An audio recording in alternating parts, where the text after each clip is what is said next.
Right now at 6, caught in the crossfire of local ICE protests. I'm at home. Why are you shooting at me at my home? As night after night, a mother worries about her family's safety. What if my baby was on the balcony? Plus, a chase, a crash, and shots fired at officers. The search for a suspect in this wild crime spree. Then, imagine a view from the rim of Crater Lake where, again, there is no expansive forest, but rather a patchwork of developed lands that have been auctioned off to the highest bidder. Why conservationists say Congress is threatening some of Oregon's most iconic places. and we're tracking a KGW weather impact alert day with a wet weekend ahead and thunderstorm potential tonight.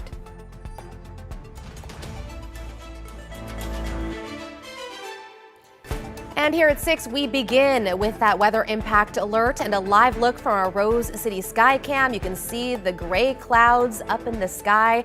This evening, we're also welcoming in summer with a bit of off and on rain. Thanks for joining us. I'm Christine Padawanich. And I'm David Molko. Let's get right to Chief Meteorologist Matt Savino tracking the rainfall totals and what is headed our way this weekend. Matt? Yeah, it's been a really wild afternoon with the showers and thunderstorms, super interesting cloud formations. The weather impact alert continues until tomorrow afternoon. The impact will be mainly on the roads with flooded roadways. We've seen that. We've seen traffic get snarled up with everything slowing down. So be prepared for slow traffic, especially this evening. Allow more time and careful driving, of course, with the water on the roadways. Now, this is live from our Wells Fargo Skycam. Downtown Portland, the east side of town getting hit with another very strong shower, potentially some hail out of that. We had hail in northeast Portland earlier, only 54 degrees. And it's been the east side of town that's really been getting drilled. Look at this video shot by our very own Christine Padawanich from downtown Portland looking east at about 2:30 this afternoon. This is a time lapse, but still you can see the rotation in the clouds there. So it's been a very interesting day. No reports of funnel clouds or tornadoes anywhere, which is a good thing, but lots of reports of heavy rain and the snowfall. It's snowing right now at Timberline, sticking occasionally, but boy, this is really giving everybody a good soaking. Just 32 degrees at Timberline right now. Let's look at the ODOT cameras real quickly. Down at Government Camp in the 40s, just wet road there. But Santiam Pass, higher by about 1,000 feet than Government Camp, only 35 degrees. And there are snowflakes in the air down at Willamette Pass. So, yeah, it is snowing up in the Cascades. Now, right now on radar, the heaviest precipitation is mainly east of us. We still got a good batch right over downtown in north and northeast Portland, aligned right along I-84, basically, out into the gorge and then up towards the Bull Run watershed. There are more showers and thunderstorms offshore, especially showers as we go into and the rainfall amounts have been pretty impressive for Portland anyway. So as we go into the nighttime hours, thunderstorm chances will greatly diminish and end, but the showers continue. Tomorrow, it's not showers, it's not thunderstorms, it's just a widespread area of steady rain, occasionally heavy. Should finally begin to back off later tomorrow afternoon. Guys? What a way to welcome in summer. Okay, thank you, Matt. Let's get to breaking news now in Forest Grove, where a child has been hit and killed by a car. Okay, this is video just into our newsroom from where it happened in the parking lot of the Dollar Tree store off Pacific Avenue. The crash was reported around 4 o'clock this afternoon. We'll update you when we get more information. This evening, we are continuing to keep an eye on nightly protests and in some cases criminal activity outside South Portland's ICE building, with neighbors there forced to essentially endure. John Adams is joining us live from that area. John, you spoke with a woman living nearby. She says clashes have made her balcony an unsafe place for her and her child. So what else did she tell you? Yeah, she told me she's just lost sleep with everything that has happened over the last few weeks here. She says on Wednesday night during one of those clashes, her balcony was hit with pepper balls. Protesters have surrounded the ICE facility on McAdam Street in Southwest Portland for the better part of 2 weeks, leading to clashes with federal agents. My anxiety's been really bad. I can't really sleep because I'm like jumpy. Mindon Okan lives in the apartment building next to the facility and took this video Wednesday night, showing the confrontation between agents and protesters. Okan says pepper balls hit her balcony that night. I'm at home. Why are you shooting at me at my home?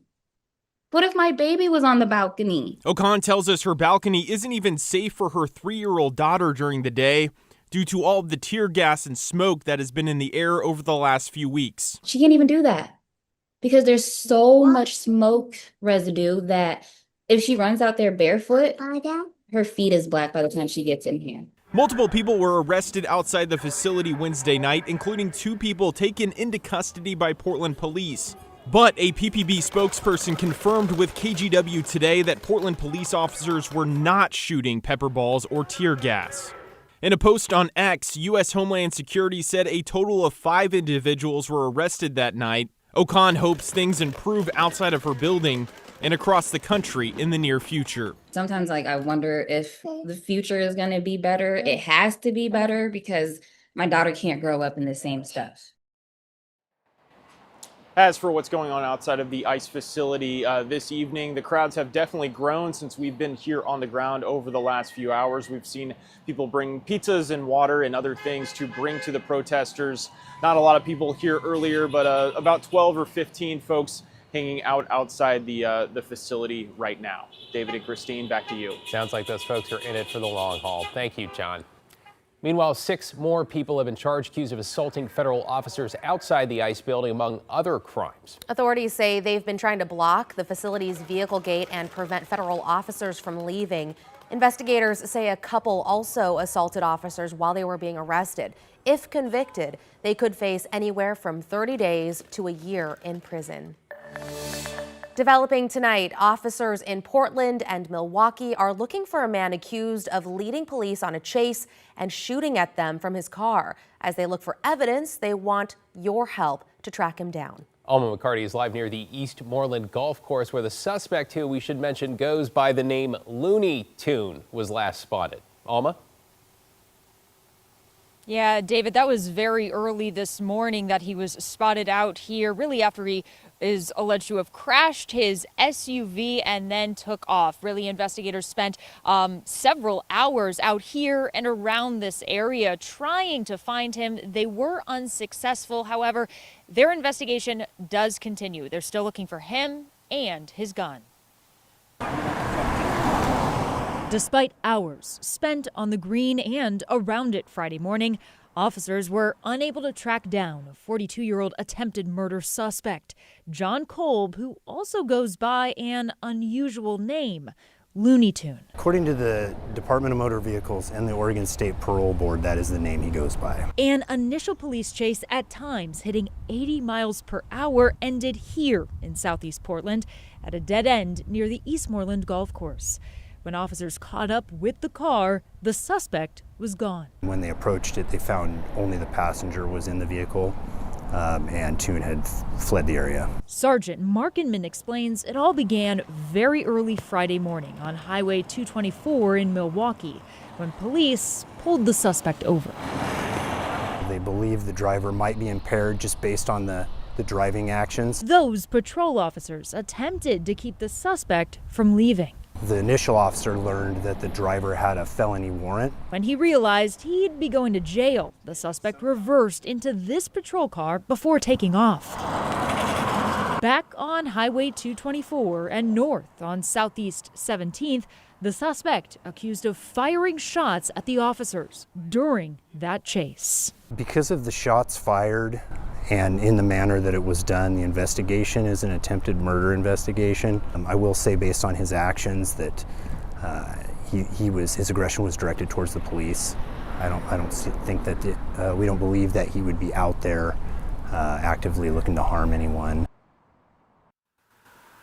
Now, the passenger who was in his car, a woman, she is not being criminally charged at this point, and she is cooperating, according to police, with law enforcement and their investigation.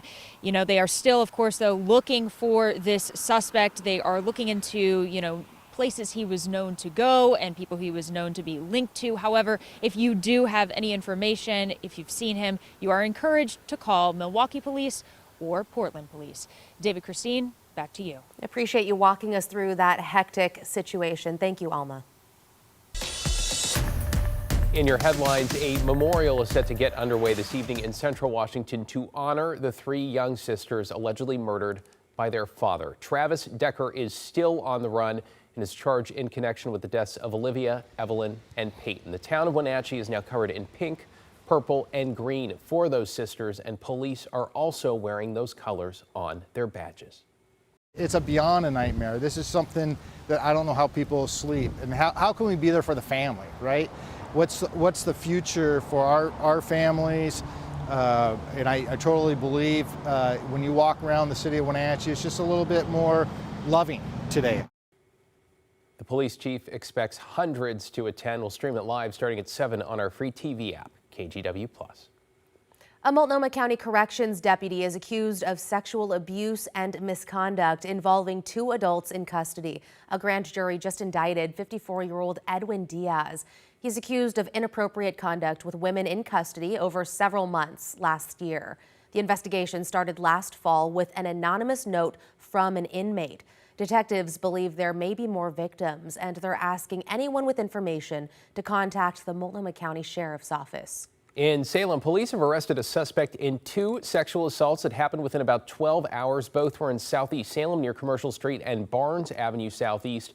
Authorities say a woman was assaulted on Sunday afternoon and was able to get away. Then the next morning, a teenager was assaulted. 19-year-old Jonathan Muhira is now in jail and facing multiple charges.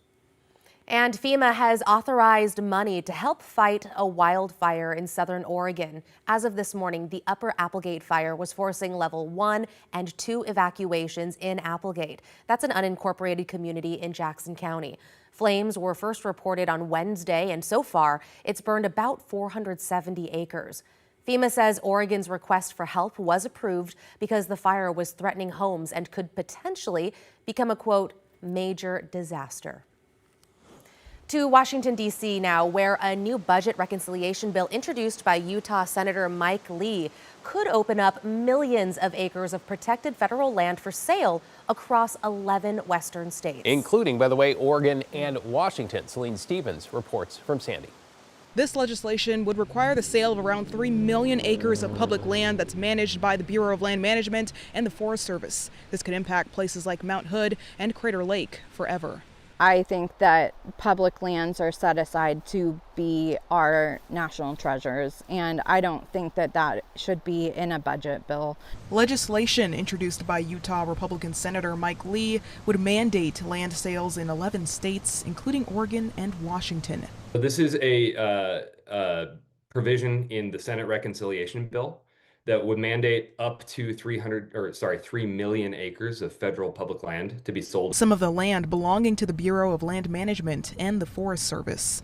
Conservationists warn these sales could permanently alter iconic landscapes.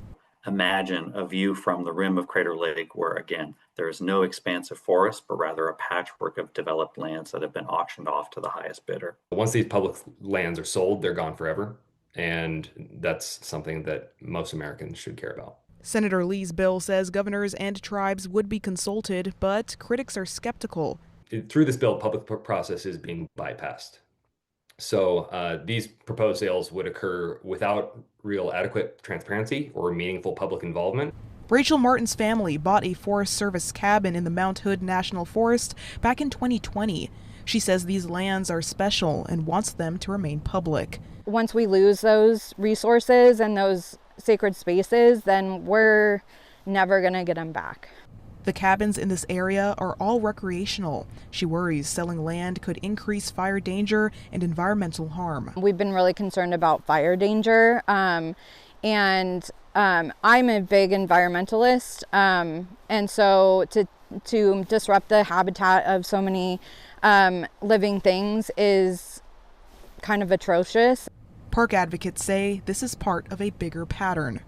We've seen unprecedented cuts to the Park Service budget, cuts to staffing, and now this attempt to auction off our public lands. It's an unprecedented attack. Senator Merkley and Wyden both oppose this bill, with Wyden saying that it would only help billionaires with housing, not regular people. I reached out to Senator Lee's office for comment, but have not yet received a response. In Sandy, Celine Stevens, KGW News.